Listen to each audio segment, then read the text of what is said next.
Je m'appelle Véronique Cortier, je suis chercheuse en informatique au laboratoire Lauria à Nancy.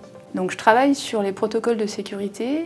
C'est des programmes qui cherchent à sécuriser les réseaux sur Internet pour payer en ligne, accéder à ses comptes ou voter électroniquement par exemple. Et l'objectif de mes recherches, c'est de concevoir des algorithmes pour que les ordinateurs eux-mêmes trouvent des attaques sur ces programmes pour pouvoir les corriger avant que des attaquants exploitent ces failles. L'intérêt de ces recherches, en tout cas leur objectif, c'est vraiment d'arriver à un meilleur niveau de sécurité sur les protocoles qui sont déployés.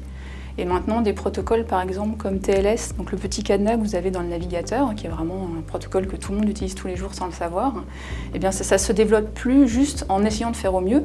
Maintenant, la bonne façon de faire, c'est vraiment d'utiliser des algorithmes tels qu'ils sont développés dans nos équipes pour automatiquement chercher des attaques et donc pouvoir les corriger avant que le protocole soit déployé et utilisé et donc que potentiellement les failles pourraient être exploitées. Alors sur le vote électronique, c'est la même chose en pire. Parce qu'en plus, une réflexion qu'on doit avoir, c'est qu'est-ce que c'est qu'un bon protocole de vote électronique? Qu'est-ce qu'on veut en fait comme propriété? Et ça, c'est quelque chose qui est encore en réflexion. Par exemple, on veut le secret du vote, il ne faut pas que quelqu'un sache comment j'ai voté. On veut quelque chose de vérifiable, il faut que je sois sûr que mon vote a été pris en compte, qu'il n'y a pas eu de vote de personnes non légitimes qui ont été introduits. Il faut aussi comprendre contre qui on veut se défendre. Est-ce que j'ai peur de l'organisateur? Est-ce que j'ai peur de l'État? Est-ce que j'ai peur de puissances étrangères? Et en fait, quand on cherche à modéliser, à donner des définitions à ces concepts-là, ça nourrit notre réflexion sur, après, la réglementation qu'on peut mettre en place et les exigences qu'on peut porter auprès des entreprises pour essayer de faire monter le niveau des protocoles de vote électronique qui sont utilisés en pratique.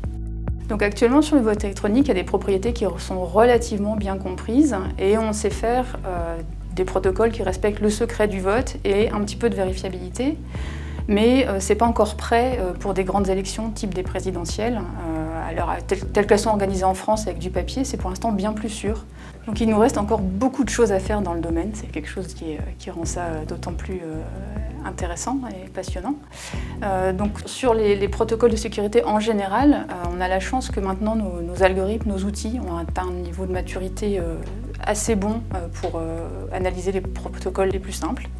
Et donc maintenant, le challenge, c'est vraiment de passer à l'échelle, de réussir à développer des algorithmes qui prennent en compte des aspects plus subtils des protocoles qui peuvent exister. Donc il y a vraiment des défis de conception qui sont importants. Et puis bien sûr, on revient à mes sujets de recherche cœur, on veut pouvoir le prouver, ce protocole, on peut être sûr qu'il n'y a pas d'attaque. Et donc à nouveau, il faut développer des algorithmes qui arrivent à analyser ces protocoles de vote complexes avec beaucoup de cryptographie, beaucoup de participants.